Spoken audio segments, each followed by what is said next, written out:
I built an entire life on a bad foundation. And at some point, I knew my life was an absolute lie. I tell my wife on a Monday or Tuesday that I want to separate. This isn't working. Friday, she tells me she's pregnant.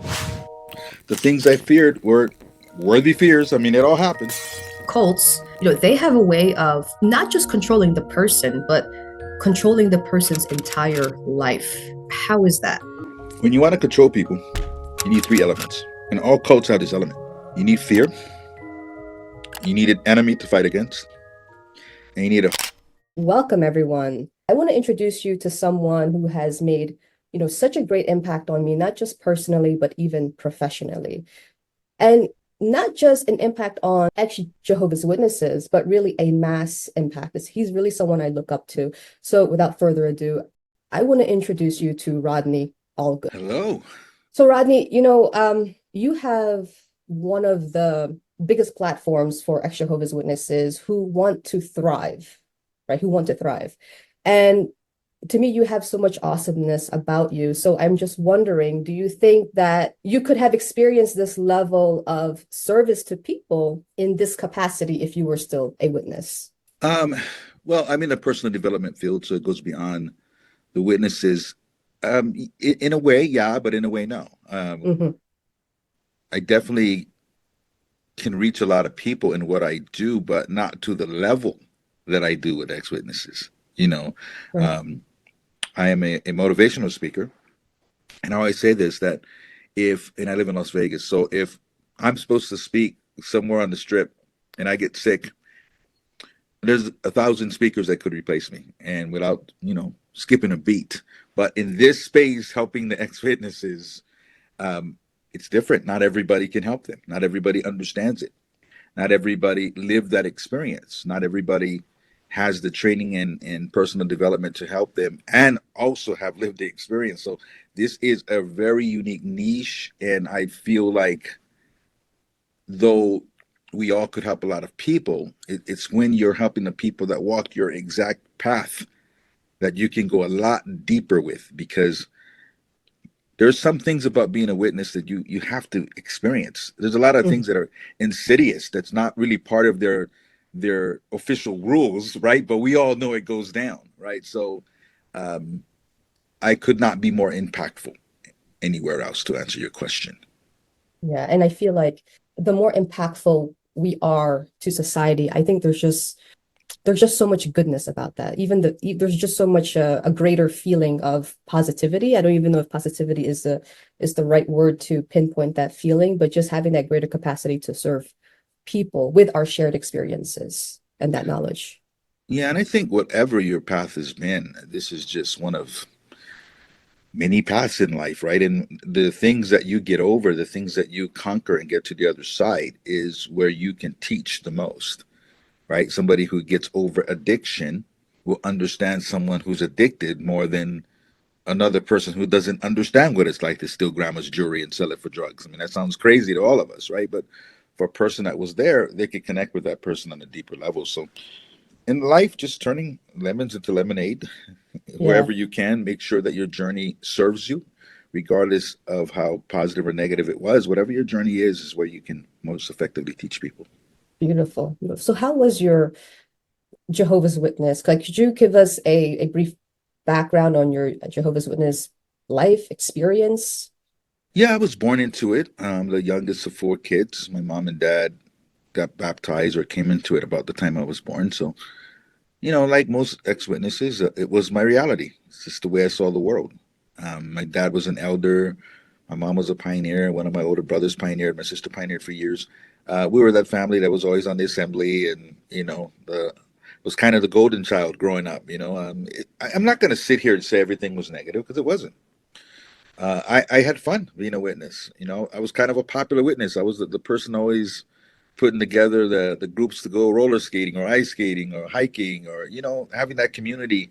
It was fun at the time that I was in it and believed it. Right. So I'm not going to say it was all a negative experience, right? But I got married into it and I had a couple of kids. But while I was married, I started my journey in personal development. I started reading a lot of books and going to seminars, and then it all wasn't jiving.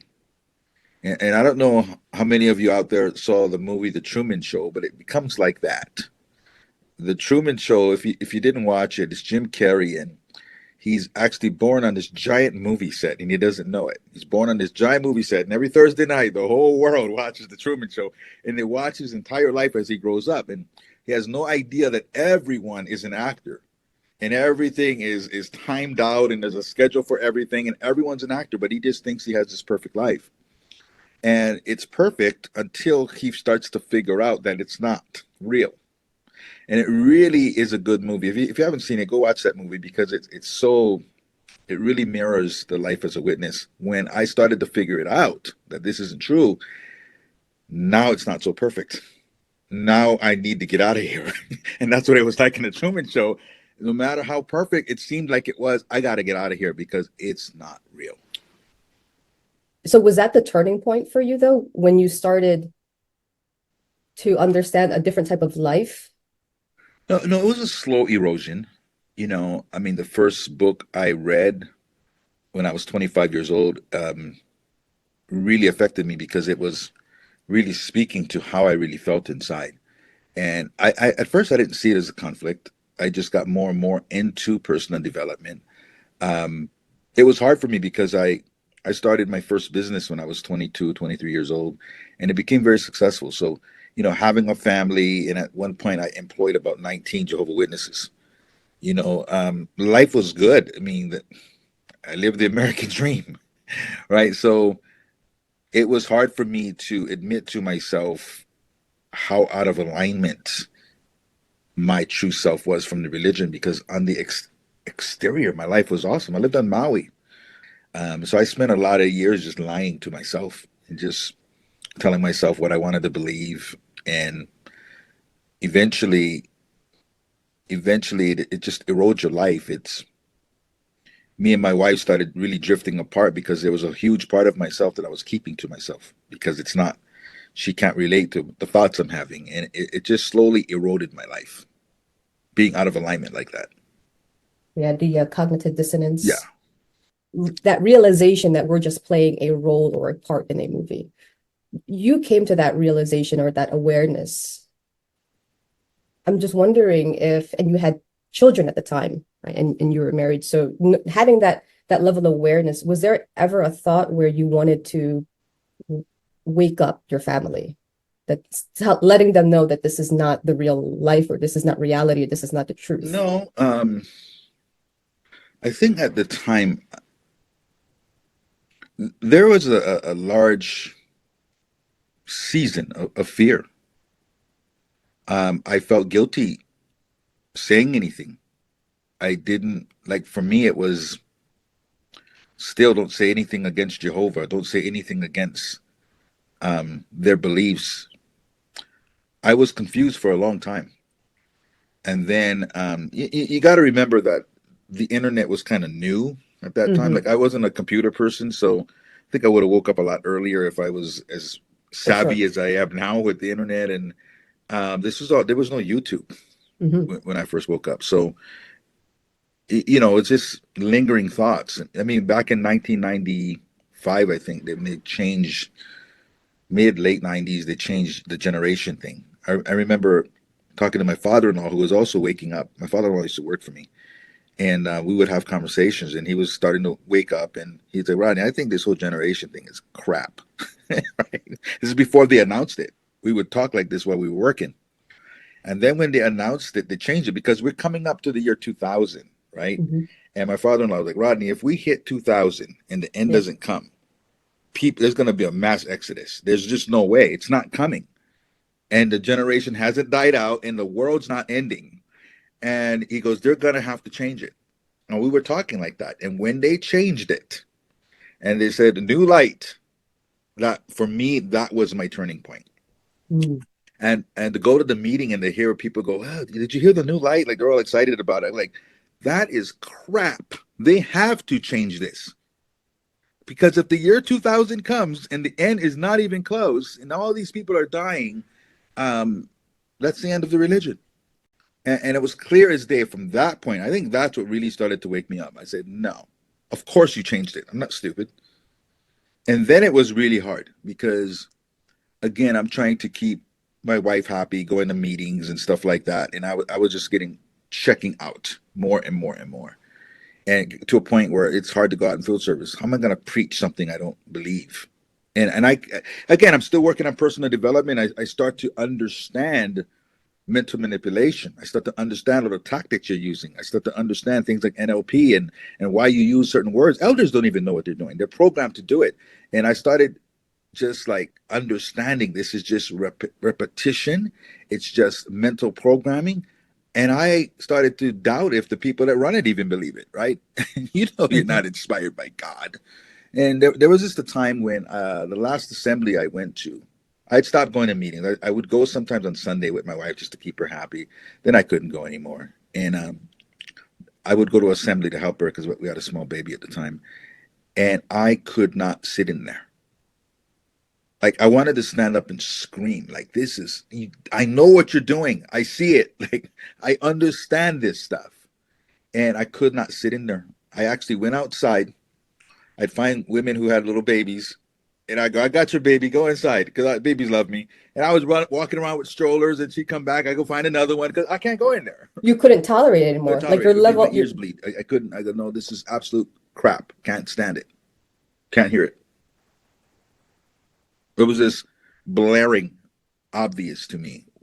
that must have been so difficult for you because you mentioned earlier you hired witnesses for your Yeah. company. How did you navigate that when you're now experiencing this cognitive dissonance? Yeah, it was hard because I built my entire life on a bad foundation.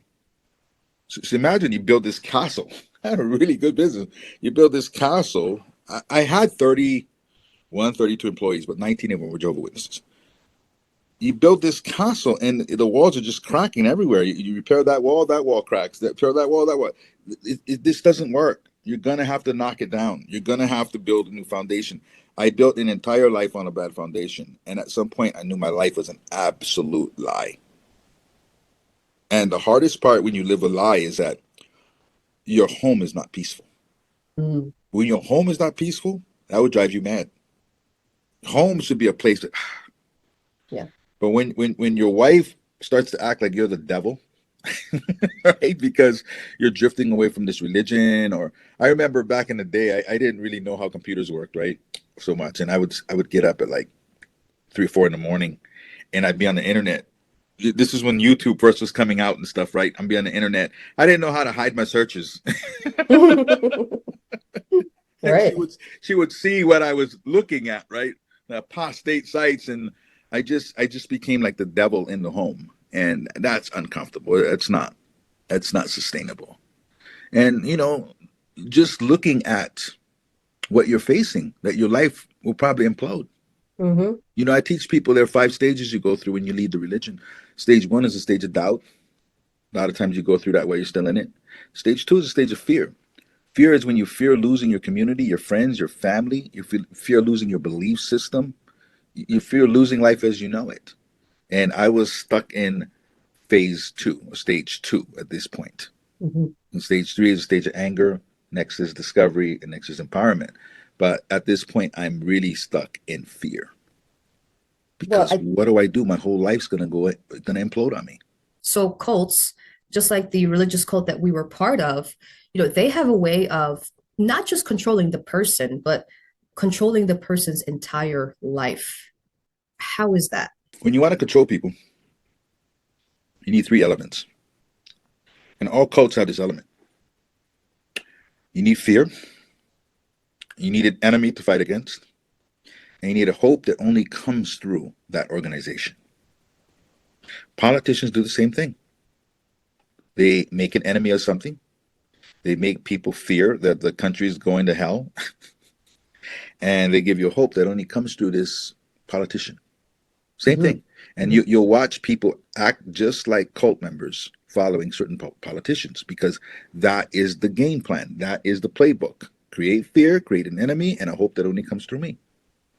Creates And when you do that, division. it's Yeah. the carrot and the stick. Hmm. You fear loss with witnesses. They fear loss, losing their family. They fear Satan. They fear worldly people. They fear all these things, right? The enemy is always Satan, and then the new order is what they're after. And another thing with witnesses, they turn off your critical thinking. Mm. They turn off your intuition.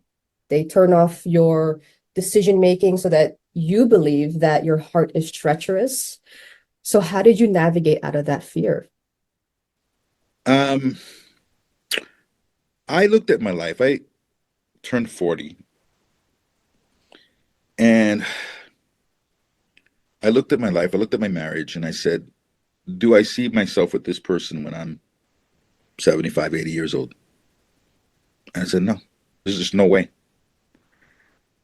So, knowing that, I said, I can choose to walk away on my own terms because at 40, I can rebuild my life. I'm young enough to rebuild my life. If I drag this out, at the time my daughter was like 4. If I drag this out till she graduates, she's 20 now. So if I would be starting on rebuilding my life 2 years ago, just starting. I said, no, I'm 40. My life's probably going to implode, but I'm young enough to rebuild. I don't want to hold on to this till I'm 55 years old, 57 today. I'm not going to hold on to this till I'm 55 and then try to start rebuilding my life then. So I said, I have to pull the plug, and it will crumble down on me. The things I feared were worthy fears. I mean, it all happened. It all fell down on me. But it was a necessary thing. In life, for anyone watching, if you're going to have, if you got to pull the plug, if you're struggling with things and you're in a situation like I was in, pull the plug as early as possible in life. If you're going to have a train wreck, have the train wreck with the least amount of people on the train. The longer you drag it out, for those of you who call yourself, PMOs, the longer you drag it out, the more people on the train, the more difficult your life becomes. Right. So my business got bigger and bigger and bigger, and I had one kid, then another kid, and it got more complicated with time. And I'm like, can't do this. One thing that happened with me is this is 2003. I decided that I'm going to walk away from this back then, 2003. I tell my wife on a Monday or Tuesday that I want to separate. This isn't working. Okay. This is when I first stopped going to meetings. Monday or Tuesday, I told her I want to separate. Friday, she tells me she's pregnant. Wow. So I stayed 5 more years because I couldn't walk away from a pregnant woman, and just out of guilt, right? I just stayed 5 more years. Most awful 5 years because I've checked out. When you get to a point where you can say it, especially being a witness, divorce is huge. When you get to a point of really walking away from a marriage when you know you're not supposed to, in that religion, you are mentally checked out. You're gone, right? So for 5 years, I was just doing my duty, but mentally absolutely checked out. But just remember, courage is a big deal. Some of the things I deal with today, the residual effects of, years ago, is because I didn't have the courage I have today. Today, I Yeah. would go through anything. But back then, I was afraid. I lacked the courage that would have made things a lot easier. If I just, you know what, you got to deal with it. At some point, you're going to deal with it. If you don't deal with it, it's going to happen anyway. You know what I'm saying? So it sounds like there was some doubt. And then after a while, you started to really ask yourself some very reflective questions about your relationship. Do you see yourself with this person at 75? Questions are so important. Mhm. And sometimes we're so scared to ask ourselves questions. Well, witnesses don't know where to start because most people, you're in such a close community, you're not exposed to anything else. I really believe that the truth, your real truth, is already in you. Absolutely. That's why when you hear certain things, it resonates so much because it's connecting with the truth that was always in you. Now, Yes. I remember this. I don't even know if I ever told my ex-wife this. I remember doing a job. I used to own a pumping company, pumping septic tanks and liquid waste. I owned a fleet of trucks doing that, and I lived in Maui.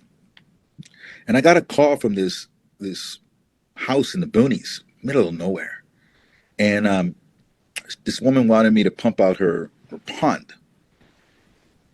And She looked like an angel. She was probably 50 years old. And I think by what she was saying, she used to be in Hollywood. She could have been famous. I don't know. But it was a beautiful property, a little house and a beautiful property. And she just came out and she opened up a lawn chair and sat there asking me questions while I was working. And she had this level of a different kind of spirituality. And I just remember, like, I loved being in her presence. I loved talking to her. She's asking me things and telling me things that was resonating. And I was dragging the job out because I wanted to stay there all day talking to her. I've never heard anyone speak of these things. And it was just like really, really affecting me. I'm like, oh my God, I don't want to leave. Right. And it opened me up to this whole different realm of what spirituality could be. And it really felt like this angel just came to just, she just had this radiance about her. And it just, that was a very profound day for me. And then I kept meeting other people in my work and travels that had a different viewpoint of a lot of things that started to resonate with me. And again, when you're married and this is all going on and you're keeping all of this to yourself, it's horrible. Like 70% of what's going on in my mind, I got to keep to myself. So home becomes a place where I'm pretending. I'm playing a role here. I'm just saying what you want me to say. I'm trying to create an environment with no conflict, but I'm very, in a odd way, very dishonest, right? Because I'm not being me.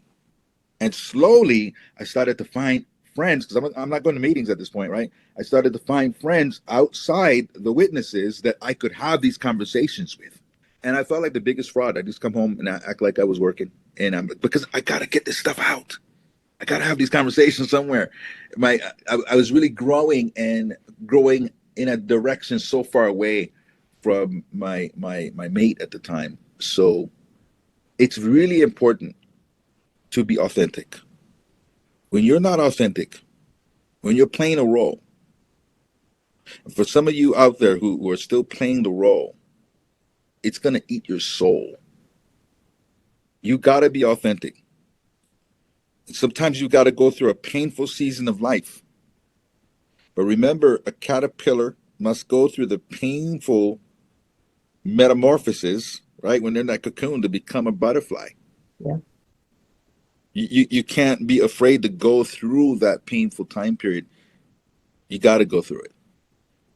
You got to have courage. Remember, the most important quality you can have is courage. You know, Maya Angelou once said, courage is the most important of all qualities because no other quality can be displayed consistently without courage. Mm, that's beautiful. I'm just gonna let that sit in my mind. Wow. The worst person that you can violate is yourself. You know, when you violate yourself, there's something that's dying inside. When you're lying to yourself, when you are violating who you are. Yeah, I feel like I've never even heard the word authenticity in the religion. You hear self-sacrifice, you hear obedience, disobedience. You don't hear anything that has to do with someone's sense of self. Well, you're told to be sheep-like.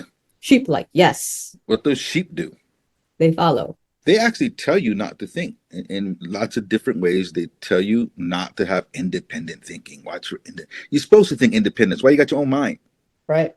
If people were not supposed to be independent thinkers, you'd be like animals. Animals live on instinct. They don't Hmm. think, they live on instinct. Humans think, and they're trying to get you to shut that off. Critical thinking means I'm thinking this through. Hmm. Critical thinking means I get to say that makes no sense. It means I get to change my mind. I'm hoping with access to the internet and the generation now. This generation is different. And Hmm. I'll tell you, that's why they're changing things. That's why you can wear beards now in the slacks, because you got to appease this younger generation. Hmm. This younger generation is not led by fear. They weren't even spanked. Okay? So fear doesn't work on them. So they're going to loosen it up to make it more comfortable because preaching doesn't work anymore. So you have to hold family members in. They're only going to grow by families growing. Like the Mormons. The Mormons are twice as big as the Jehovah Witnesses because Mormons have big families, not because they preach more. They just have big families. There are 50 million, there's like 8 million, right? So it's imperative to keep the young ones in. So they're going to keep loosening things to keep the young ones in because preaching does not work. You cannot have a Bible study and go, okay, do you like what I'm saying? Okay, so don't go on the internet until I'm coming back next week. Don't look at anything up. You can't do that without preaching, right? The preaching doesn't work, so they got to keep young ones in. Here's a prediction. Watch the governing body get younger and younger and younger. I promise you that's going to happen. Because these old people don't relate with the young ones. It's all Yeah. about keeping young ones in. So they're just changing the template. You can see this stuff from a million miles away, right? Yeah. So again, consciousness. You can see things. In line with that, can we actually rewind to the pandemic 2020, because you're mentioning consciousness, and you're mentioning we're talking about access to things during the pandemic. There was no house-to-house ministry. There was a lot of witnesses that left, or were at least Lots, yeah. woken up.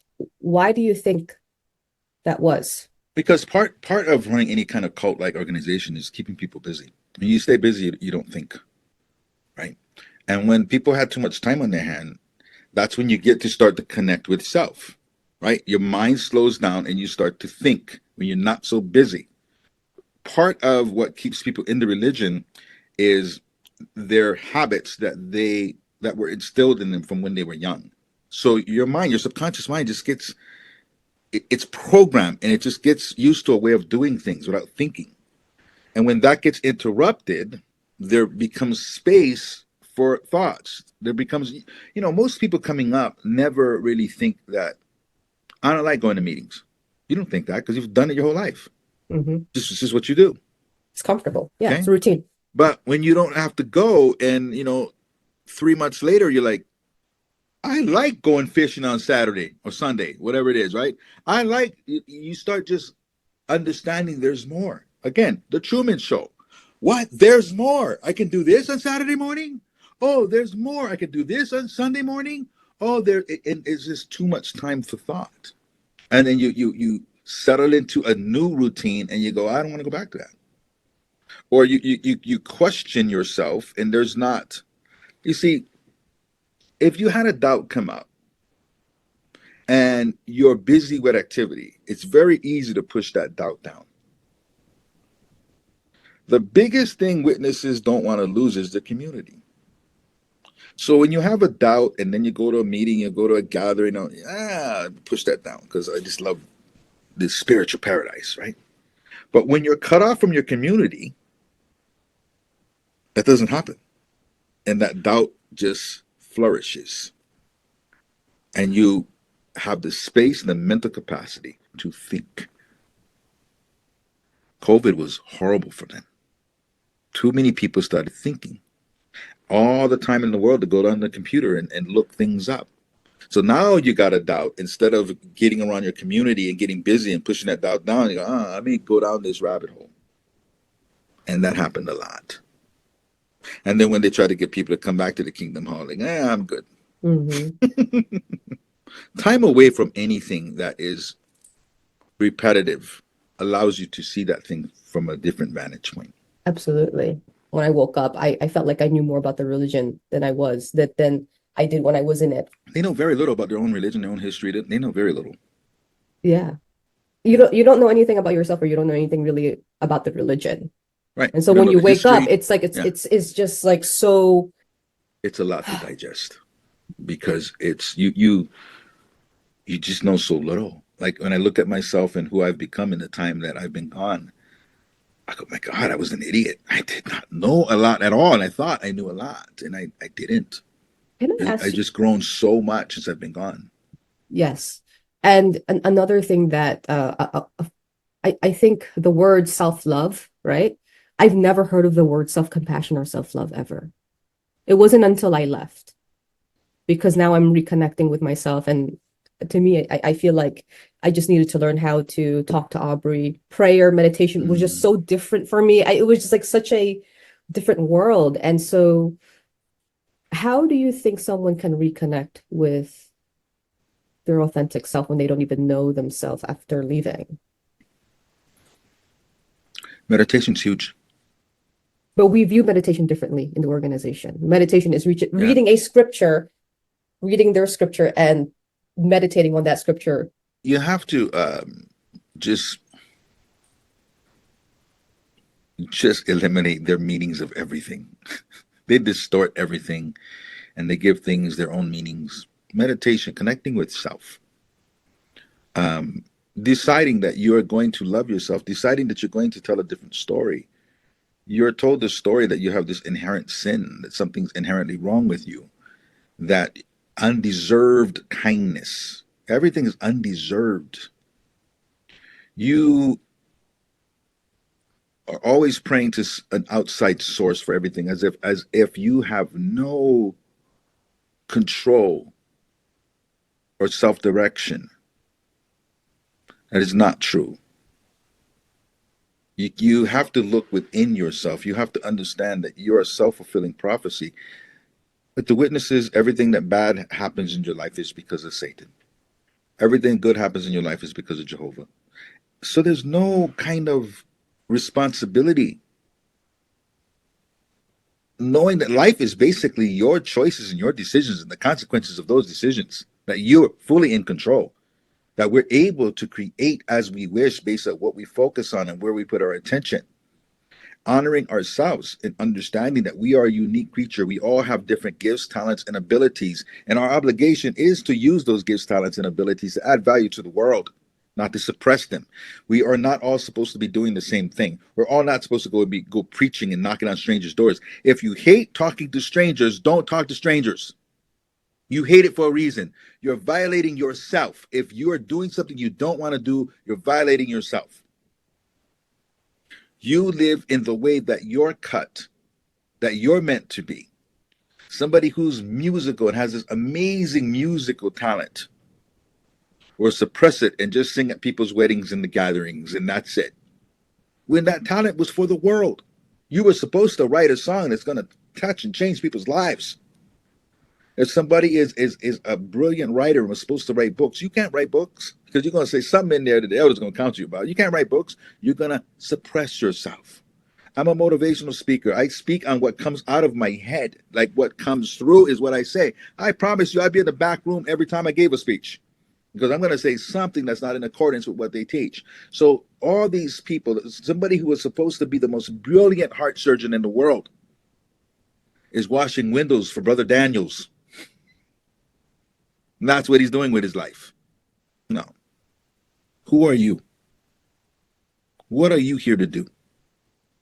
One thing I want people to understand, everybody watching this, understand this. You are given gifts, and the gifts you're given are gifts. You came to this planet with those gifts. It's okay to admit that I have a gift. It's okay to be confident in that gift. It's okay to say, yeah, I'm great at this. I'm great at that. Because only when you acknowledge your gift does good become great. And then you share it with the world. Your gift is for you to add value to the lives of others. So it's okay. It's not conceited. It's not thinking too much of yourself in your witness. You're always worried about thinking too much of yourself. It's not about you. It's about you using your gifts to add value to the lives of others. Remember, confidence and conceit are not the same thing. One, how do we discover our gifts?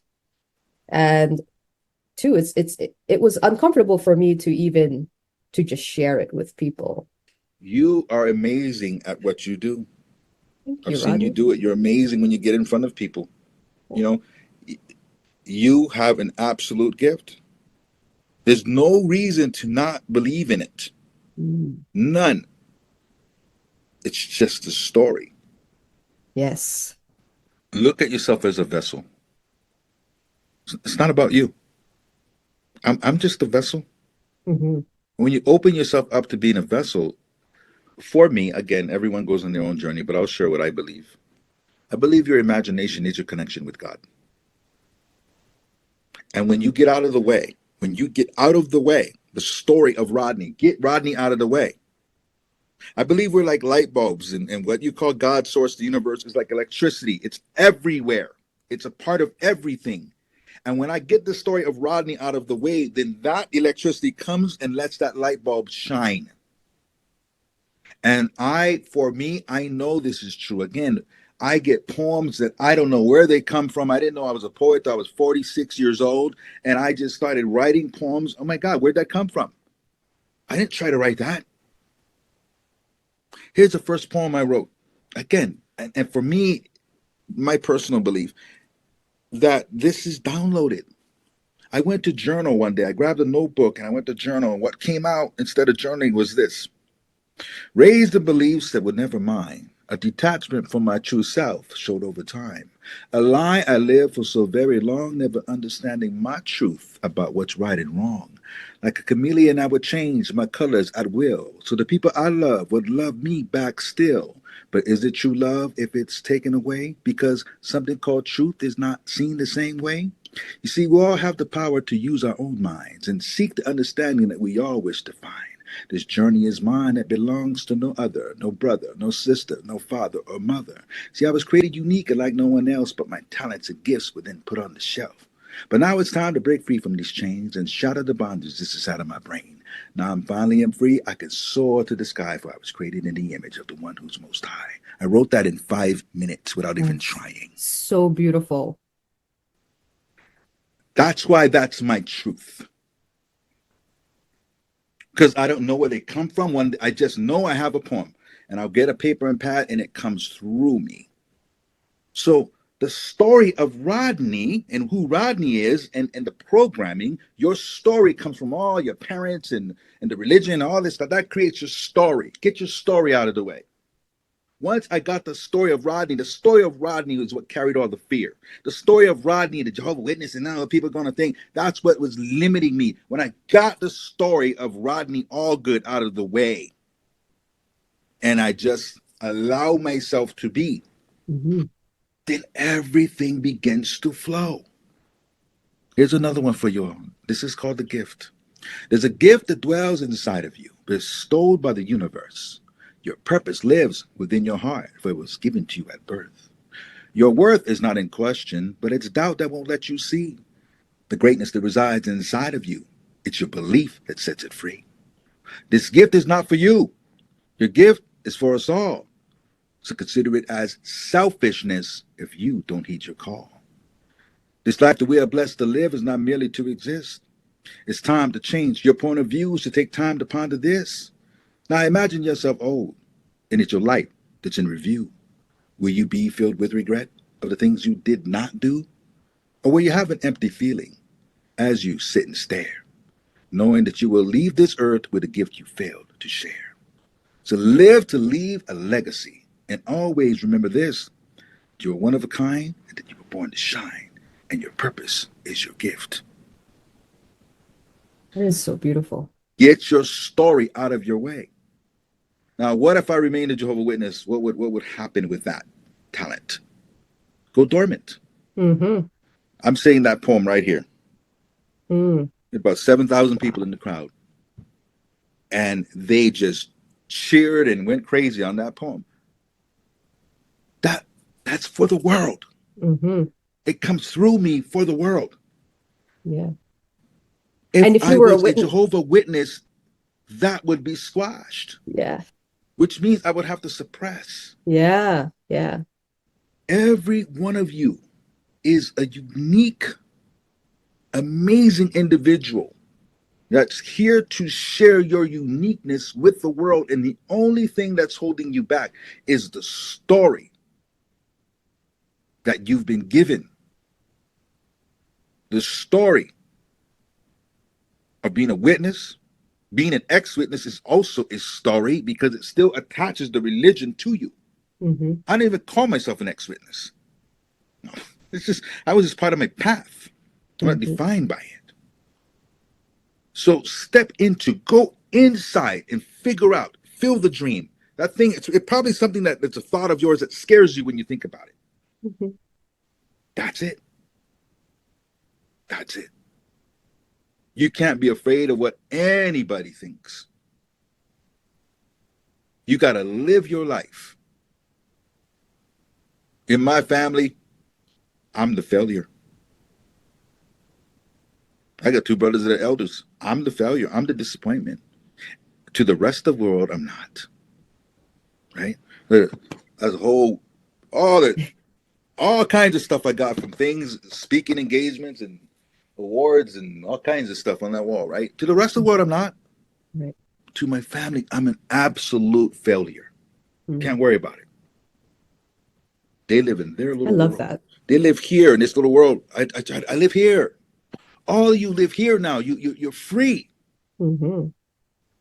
Freedom is not leaving the Jehovah Witnesses. Freedom is being who you truly are, getting in alignment. That's your freedom. Leaving the witnesses is the first step. It's not freedom Hmm. yet. Freedom is when you live in alignment with your true self. What would you tell younger Rodney? I would I would encourage courage. But saying it and looking back at the time, it's a difficult task because you don't know anything else, right? Where do you go? But I think I would really hone on that. Be courageous and never be afraid to be you. Mm, But that is tough as a young person. That's tough yes. because all the judgment. I remember being young and my friends being everything to me.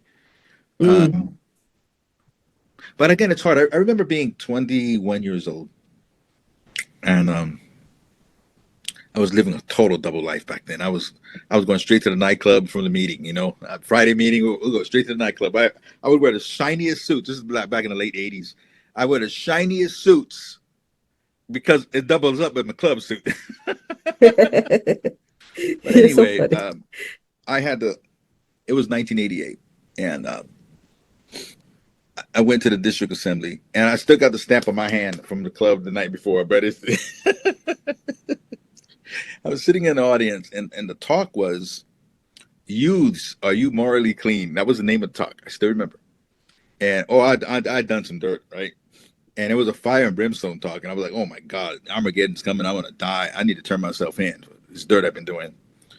So I remember telling the elders, "I need to talk to you, and I need to get myself straight. I need help because I can't stay out of these clubs." And it wasn't what I thought because they always said when you need help, go to the elders, and it was no help. It was just judgment. I wanted help. Yeah, I'll tell you what I did, but I need help.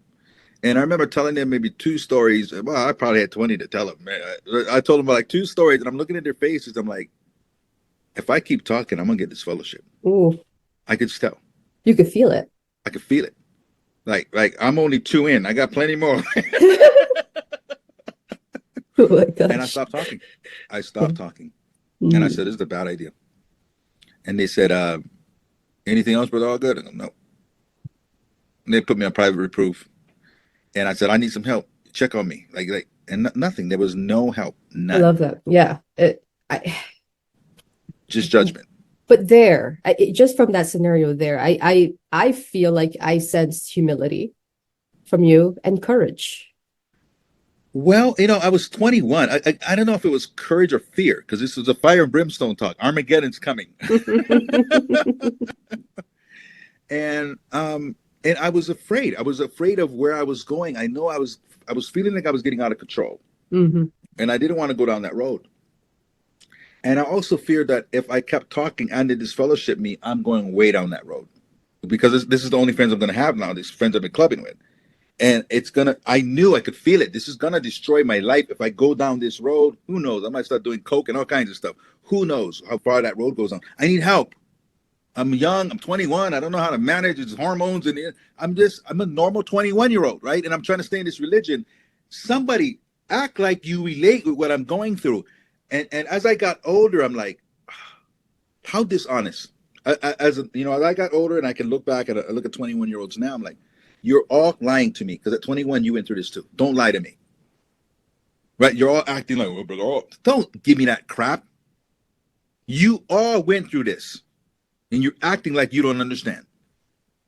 Oh my There's no help. There's no. It's just judgment. And when you leave the religion, you could carry that sense of judgment. Yeah. For a long time, even And though you know you're what out, happens? right? You know what happens when you judge other people? You judge yourself harshly. Absolutely. When it's your turn, when you're going through it, you judge yourself harshly. Hmm. No. You learn, you make mistakes, and you grow from them. And you allow others to. Who am I to judge someone who's going through something that I've been through? Right? If somebody's currently they're younger than me, they're going, well, how can I judge them? I did it myself. Right. Right? Because I'm in a better place doesn't allow me to judge somebody. You know, somebody might have a problem with alcohol. It was a time when I drank too much. It was a time when I lost my way. Hmm. There's no compassion as a witness. Right? And doing the work I do now, I work with people going through stuff, and I got you. We're going to work through this. Yeah. Let me show you what's going on here mentally. What's going on, and they're so grateful. Yeah. True compassion doesn't. It's just a human compassion for Mhm. another human being. You can be who you want. You can believe what you want, but I have compassion because at the end of the day, it's all one. All one. Evil is based on separation. Mm. Everything that separates and disunites people is evil at its core. Separation is the root of all evil. Mm. It's so true. What has been the most freeing experience in your healing journey so far? My most freeing experience. Yeah, like where you felt the most liberated. For me, it's just being able to be me, Hmm. just being me, and not making excuses or apologizing for it. Mm. Freeing to me is to be able to live within my gifts and to be able to share it and to be able to impact people's lives. That's free to me. I love that. Free to me is to be able to imagine something and bring it into reality, Wow. right? That's the gift we have as human beings. We're the only creatures that can imagine something and bring it to pass. We can look at a piece of land, imagine a house, and a year later, there's a house on it. No other creature can do that. Oh, I dream all kinds of stuff. My life is absolutely serendipitous. My life is absolutely like a deja vu because what's in my head comes to pass. There's a magic in your imagination. Don't let anyone tell you anything different than that. I dream some wild things and they happen. When I think of what you just said, I think of the word manifestation. Yes. But as witnesses, we don't say the word manifest, we say blessings. We don't say energy, we say Holy Spirit. Yeah, but here's the thing. They're taking it and putting it outside of their control is the problem. The person's control, the individual's Yeah. control. Okay. So again, when it comes to manifesting and drawing things to you, it has everything to do with your belief, right? Mhm. And you can interchange the word faith and belief. When it comes from an outside source, you're taking the power away from it, from yourself Okay. to create. There's no separation anyway, right? So why am I going to act like that's separate? You manifest as you believe. And then when you are able to, in the Bible, again, it's not a statement about the Bible being true or not, but there's a scripture that witnesses hijacked, and it says, faith without works is dead. You remember that one? Hmm. What was the works? Preaching, Did it say going that, to or did meetings. they just give it its own meaning? Oh, yes, you're right. Does The it works. sound? Yeah, Does this sound more accurate? That if you believe something, if you have faith that something is for you, then your actions will be in accordance to that belief, as if it's already real. Because if your actions aren't in accordance with that thing you say you have faith in, then you don't really believe it's going to come to pass. Does that make more sense? absolutely. That's what that means. So you act as if it's already so. Your faith and your belief is so absolute that you live as if it's already so. And Wow. when you do that, your Super subconscious mind will find the people, opportunity, and circumstances to bring it to pass.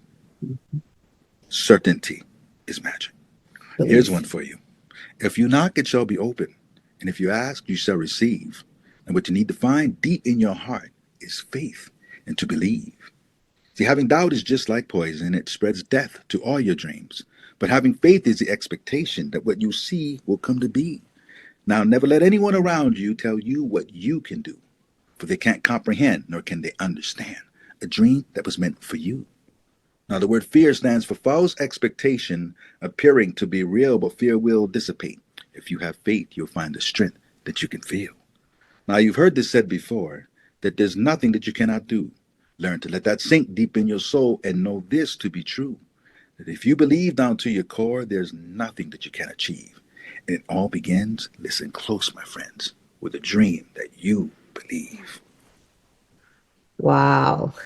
All of that just downloaded. Oh my gosh. That is so beautiful. Rodney, thank you. Thank you so much for your time, for your wisdom, for your insight, for everything that you do. Again, not just for, former Jehovah's Witnesses, helping them thrive, but you are making a global impact. And I appreciate you so much. And I'm so happy that you are sharing your gifts with the world. Everyone has them. Everyone has them. Thank you, Mr. Rodney. Thank you so much. Thank you, my friend. So always remember, my friends, to own your story, own your power, and live your truth.